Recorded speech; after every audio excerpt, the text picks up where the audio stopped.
Enfin, je voudrais quand même attirer votre attention sur le nombre de cas que nous avons vus passer ces derniers mois et années, notamment de jeunes filles qui se sont suicidées suite à du cyberharcèlement. C'est pas possible, quoi. On ne peut pas se contenter de constater ça, de s'indigner, d'être ému et puis ensuite passer à autre chose. Et donc, la question du cyberharcèlement n'est que la partie émergée de l'iceberg. Mais bien sûr qu'il y a sur ces réseaux sociaux des aspects toxiques et nocifs qui sont extrêmement délétères depuis des années et auxquels on ne s'attaque pas suffisamment. On nous avait vendu les réseaux sociaux comme un lieu de partage, d'échange, de rencontres formidable, extrêmement positif. La vérité, c'est qu'aujourd'hui, et c'est l'objet de mon enquête, quand on regarde comment ceux qui sont aux manettes de ces réseaux les ont conçus, les ont transformés, notamment ces 10-15 dernières années, en fait, on voit qu'ils ont utilisé toutes les mécaniques possibles, à la fois pour mettre en avant les choses les plus haineuses, les plus désagréables, les plus toxiques. Ça, c'est l'algorithme qui a compris. En fait, ces entreprises ont compris que c'est la colère qui retient le plus longtemps les gens en ligne. Donc, c'est ça qu'elles mettent en avant. Et en même temps, elles ont énormément investi, ces entreprises, pour connaître nos biais psychologiques, nos cerveaux, et finalement utiliser tout ce qui va nous retenir le plus possible, nous rendre dépendants, nous rendre addicts. Et c'est comme ça qu'on se retrouve à scroller jusqu'à 2h du matin sans arriver à s'arrêter. Tous les parents savent bien que l'une des difficultés, ils ont 2 difficultés pour gérer le temps d'écran de leurs enfants. La première difficulté, c'est que avoir un smartphone, être sur les réseaux sociaux est devenu une forme de norme sociale, c'est-à-dire que tous leurs camarades en ont, et donc si vous ne le permettez pas, mais maman, on n'a plus de vie sociale, ça c'est la première difficulté. La deuxième difficulté, c'est qu'on a beau leur dire, mais stop le temps d'écran, ils vous répondent, mais et toi ? Toi-même, tu es en permanence sur ton écran. C'est comme une drogue. Franchement, c'est très comparable, en effet, au tabac, à l'alcool, à la drogue. Dans beaucoup d'aspects, on peut retrouver des points communs. C'est-à-dire que, l'addiction est là, clairement. On nous vend la liberté de l'usager, du consommateur, mais en fait, on n'est pas libre du tout. Encore une fois, il y a des mécaniques qui ont été construites pour nous retenir en ligne. Deuxièmement, on a affaire à des industriels, exactement comme avec le tabac ou l'alcool, qui finalement savent leurs produits toxiques, mais néanmoins le rendent de plus en plus toxique et même cherchent à nous attraper dès le plus jeune âge. De plus en plus jeunes, j'évoque par exemple, vous savez, les Facebook Files, c'est-à-dire tous ces documents qui ont été rendus publics par des lanceurs d'alerte qui autrefois travaillaient chez Facebook et l'ont quitté ensuite écœuré.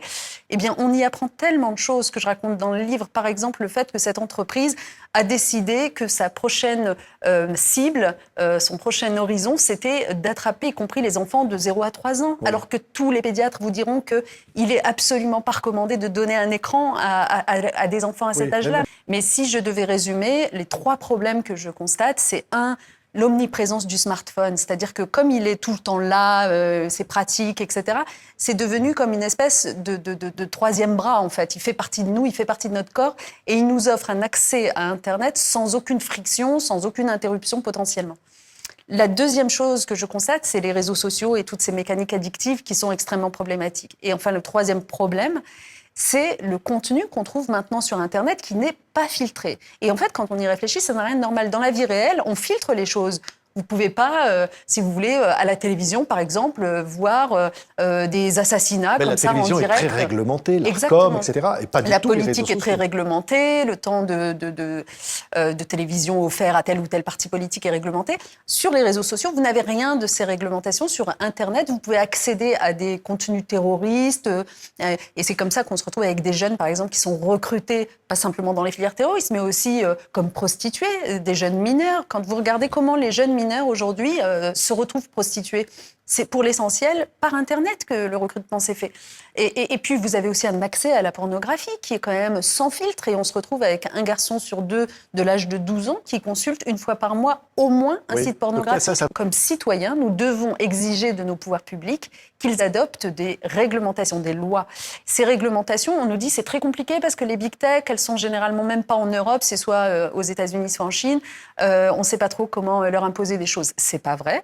D'abord, l'Union européenne, fort heureusement, ces dernières années, commence quand même à s'intéresser au sujet, à établir un rapport de force, notamment pour casser les grands monopoles, pour leur imposer des obligations de transparence, etc.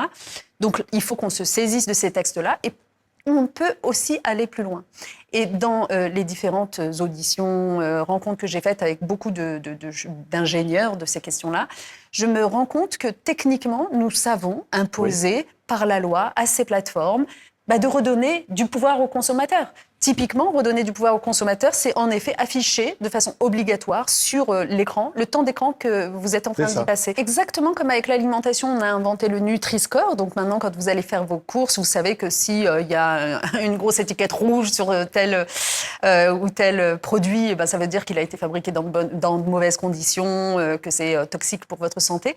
Eh bien, pour les réseaux sociaux, on pourrait avoir la même chose. C'est-à-dire, à un moment donné, qu'il soit immédiatement transparent que tel réseau est problématique non seulement pour les jeunes, mais aussi pour les adultes, parce qu'il est infesté par les trolls, parce qu'il n'y a pas de modération et que donc, du coup, on peut y écrire n'importe quoi et de la désinformation et des fake news en permanence, parce qu'il ne fait rien pour lutter contre le cyberharcèlement, même quand il le constate. Enfin, il y a plein d'éléments qui nous permettent de dire, en fait, c'est mauvais pour ma santé mentale.